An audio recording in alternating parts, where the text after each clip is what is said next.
MS-13, they are organized, they are violent, they are committing homicides throughout our country. They are one of the most dangerous gangs in our country, and we are going to fight until they are completely dismantled. What I want to do, I want to have other governors, other law enforcement officers come here to Virginia and see this amazing task force, Governor, that is led by our agencies and Governor Youngkin, and what's happening here in Virginia. Arrests have increased 468% from the same period last year. We didn't need new laws, as President Trump always said. We needed a new president. And we have great leadership standing behind him to fight to keep America safe and make America safe again. We will keep your community safe, and we will continue to do that. It is my honor to introduce to you your Governor, Glenn Youngkin. Thank you so much. Thank you, and welcome to Virginia. What this task force over the course of the last 4 weeks represents is the model of federal resources, stately resources, and local resources coming together in order to eradicate the drug and terrorist networks that exist. And I use the word terrorist because the illegal drug gangs, MS-13, Tren de Aragua, they are international terrorist organizations. And they are resident right here. They're resident across the country. And it requires this kind of task force, this collaboration of Virginia resources, our great Virginia State Police led by Colonel Hanley, our Department of Corrections led by Judge Chad Dotson, along with our leadership at the administration level led by Secretary Terry Cole and our Attorney General Jason Miyares, to come together with tremendous resources from the federal government.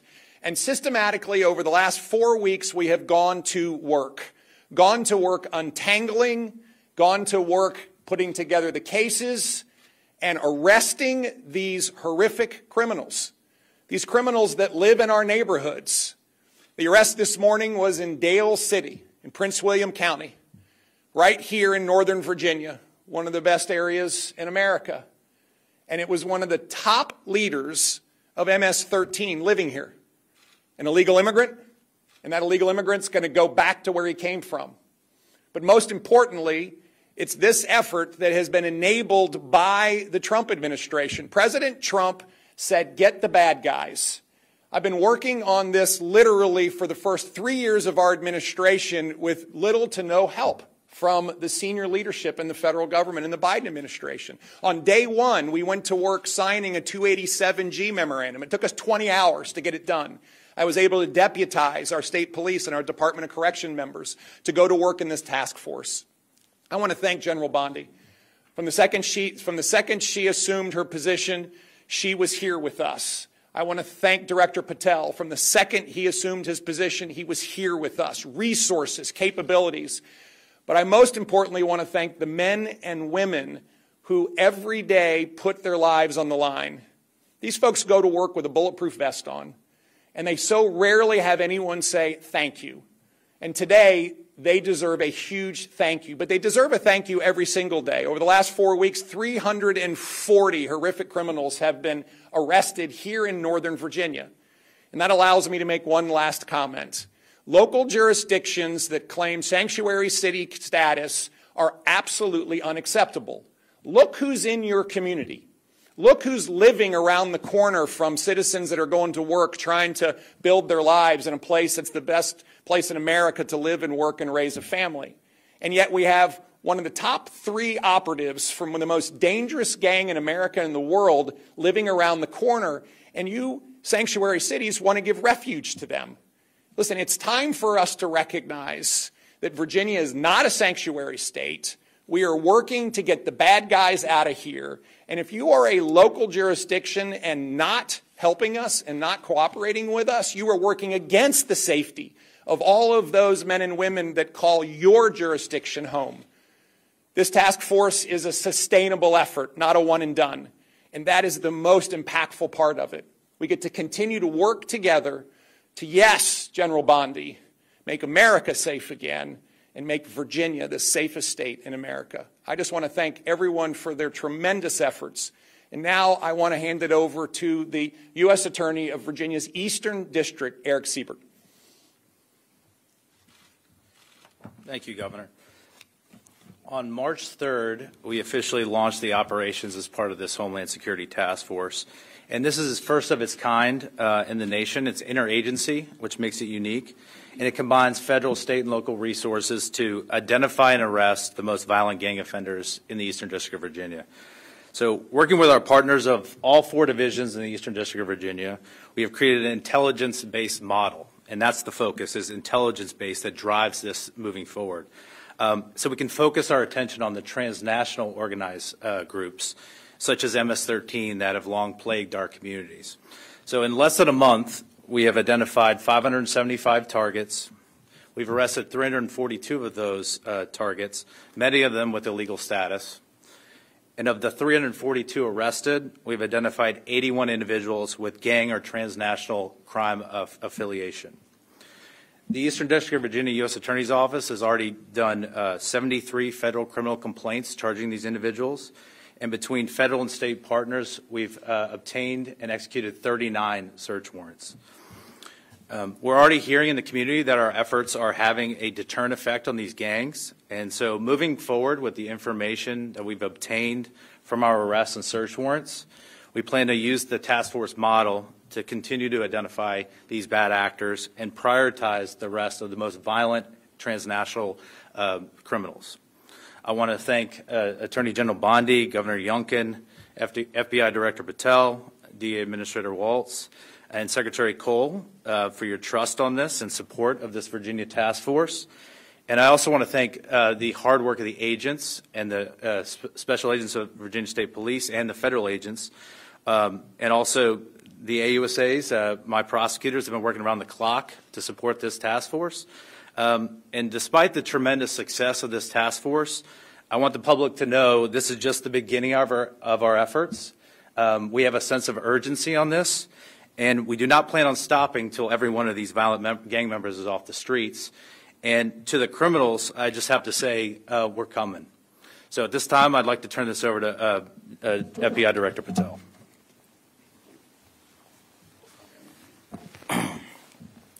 This is what happens when you let good cops be cops. And we're going to continue to let good cops be cops across this country. President Trump gave us the executive decision to go after and safeguard our communities. General Bondi is our warrior of justice leading that charge. Governor Youngkin, it's an honor to be a partner in this operation with you and U.S. Attorney Siebert. This is the mandate we have. Right now we have an American dying every 7 minutes from a drug overdose. That is a national security crisis we have not seen ever before. We have a woman or child being raped every 6.5 minutes in this country. We have a homicide twice an hour. No part of that metric is a safe and secure America. But thanks to the brave leadership of this administration and the folks that you see here, we are returning our communities to safety. As you heard, we took down this morning a top leader of MS-13. That is not done easily. That is done with brilliant law enforcement. And right here, I'm proud, and I think the governor knows I'm biased, having graduated from the University of Richmond, to have this here in the state of Virginia, here in our Northern Virginia resident agency, with our partnership with our Washington field office and our special agents, our SOS folks, our intel analysts, and our support staff. My priority has been law enforcement across the country, and that will not change. But law enforcement across the country cannot be done just by Washington, D.C. and the federal government alone. This task force was stood up 1 month ago. In 1 month, the brave men and women on this task force from state, local, and federal authorities have arrested 342 criminals in the state of Virginia alone. We wanted this to be a successful model. It is a successful model because of you, because of your men and women on the streets. We have the easy job in Washington, D.C.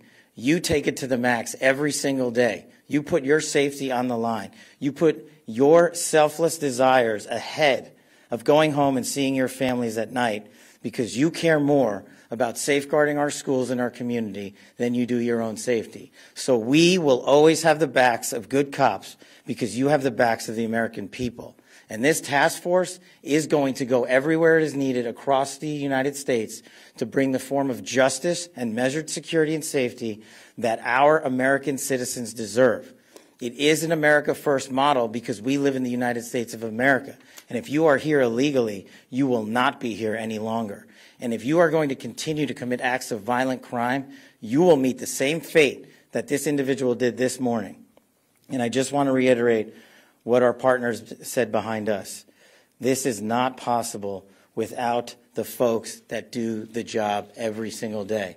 And as director of the FBI, it is a privilege to lead some of these brave men and women. And the only ask that I have of you in the community is the next time you see a cop, thank them. The next time you see someone safeguarding our schools, shake their hand. The next time you see our brave men and women of the FBI and the local and federal state police take down a violent terrorist, maybe give him a hug.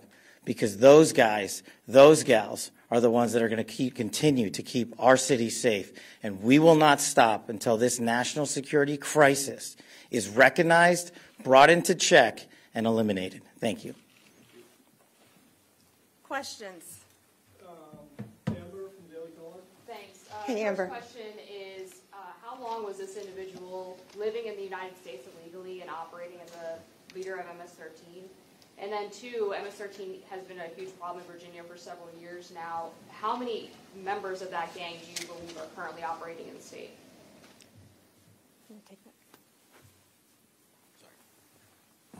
The bottom line is for far too long. And because of operational security, we won't get into too many of the details about this individual. But if you're here for a minute, a day, a month, or a year, you've been here far too long. And General Bondi has made it a priority at this FBI that we manhunt every single person committing an act of violent crime. And it should speak volumes that the leader for the entire East Coast was living right here in Virginia, right among us. Question? Oh, did you want to add something? Can I just Governor wants to add I'm something. sorry. I just want to reiterate that, first of all, President Trump's executive order declaring the drug gangs and cartels international terrorists is critical underpinning to the work today. Second of all, the collaboration now that's available because we have a 287G memorandum in place is critical. And it allows us then to bring the intelligence together to go pursue and arrest someone like this. And I just want to reiterate again, this is new. And the capabilities that are being displayed right now are capabilities that are now available not just to Virginia but to the rest of the country because of the administration's forward-leaning vision on how to use state and federal resources in collaboration in a way that has not been done. I have to say, Terry Cole has been leading our efforts in the Commonwealth brilliantly, but until we were able to bring in the federal resources in this way, bringing down somebody like this would not really have been possible.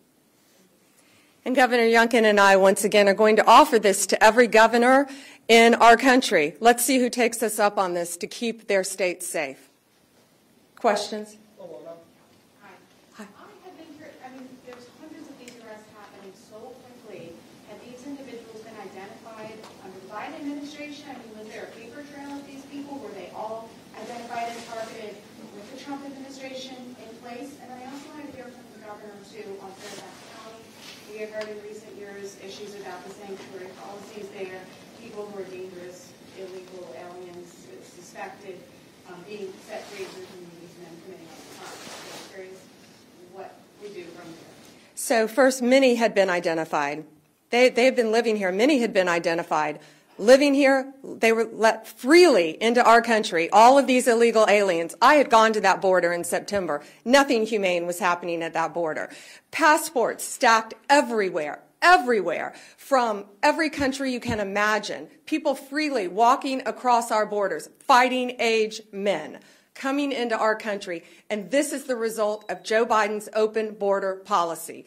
What our country has been plagued with. But from the second Donald Trump took office, he said he is going to make America safe. He shut down our borders, and now it's our job to get these people out of our country as fast as we can. And this coordinated group effort, this task force that has been put together, is making a difference here, and it will make a difference around the country. That's why you're seeing so many arrests so fast, because we will not have another Lake and Riley. We are going to catch them, we are going to apprehend them, and they are not going to like where they are going. Governor Youngkin, did you want to answer the second part? Thank you very much. First and foremost, this task force was designed in the White House with this team around the table. What do we need to do in order to go after the gangs, the cartels, and, of course, the drugs in a community like Northern Virginia, like Fairfax County, that has seen county leadership not pursue the necessary steps in order to fight this crime? And this task force was architected in a very quick period of time and stood up immediately. And in fact, when Director Patel was confirmed, within a day, he authorized this facility and these capabilities. General Bondi immediately came to lead it, and we found ourselves with truly one-of-a-kind resources going to work. And I just want to emphasize the pace and the focus. And so, no, these were not lists that were available in the previous administration, because they wouldn't do that. And the minute that we had partners that would do this with us, then lists of 500, 600, 700 targets could be put together in collaboration with state police and federal authorities and our Department of Corrections. Critically important, and I cannot emphasize enough the collaboration and support and leadership out of the new administration that is so different than what we saw in at least the previous 3 years of my administration. Finally, with regards to counties that are demonstrating resistance to cooperate with federal authorities, and particularly with ICE. This is why I have put in a budget amendment in our budget that if they're not going to cooperate with ICE, then we will withhold funding. Now, I need a General Assembly to vote for this. And I need a bunch of Democrats to step up and say, hey, we believe in public safety and we're going to hold jurisdictions accountable. And with this budget amendment, we can then hold Fairfax County accountable. But I'm also asking for help from our federal partners to make sure that jurisdictions that are not cooperating with ICE, we can in fact step in. And that's why the 287G memorandum that we have signed with the federal government is so important. It allows me to deputize our state police and our Department of Corrections folks, and we can then step in and make sure that we're taking custody of these folks and handing them over to ICE to be deported. This is critically important. We're not backing off, and I do believe there's an invitation here. There's an invitation for everyone to come together and recognize that criminals, literally one of the top operatives in MS-13 is in a community that would have never thought they were there. And if we continue to have sanctuary city philosophies, that's where they're going to go. And I don't believe any community in Virginia wants someone like this living in their community. And that's why it's so important that we come together, put down all the politics, and work together in order to make America safe again. Thank you. One more question. We got time for one more. Pierre, ABC. General Bondi, good morning. Yeah. I have one question on topic and one question off topic. Can someone Of course you have to go off topic. Question number one, can someone describe what this suspect's role was in MS-13 in terms of what kind of activity was he overseeing? All we're saying now, for certain reasons, we're not identifying him by name. He was one of the top members, top 3 in the entire country, head of the East Coast, one of the 3 leaders, and I will say very violent crimes. Anything you can associate with MS-13, he was the leader over it. All of the violent crimes. So he's very dangerous. He should not have been in this country. He's from El Salvador, and he was recruited at a very early age. Very early age, and it rose to the leadership, and you have to be bad, you have to be tough to get there. But he is no longer tough because he is behind bars. The off-topic question, in terms of the signals chat controversy that's going on, is DOJ involved at this point? If so, why? If not, why not? Well, first, it was sensitive information, not classified, and inadvertently released. And what we should be talking about is it was a very successful mission. Our world is now safer because of that mission. We're not going to comment any further on that. If you want to talk about classified information, talk about what was at Hillary Clinton's home that she was trying to bleach bit, talk about the classified documents in Joe Biden's garage that Hunter Biden had access to. This was not classified information, and we are very pleased with the results of that operation and that the entire world is safer because of it. Thank you all very much. Is he Thank being you for returned coming to El here. Salvador?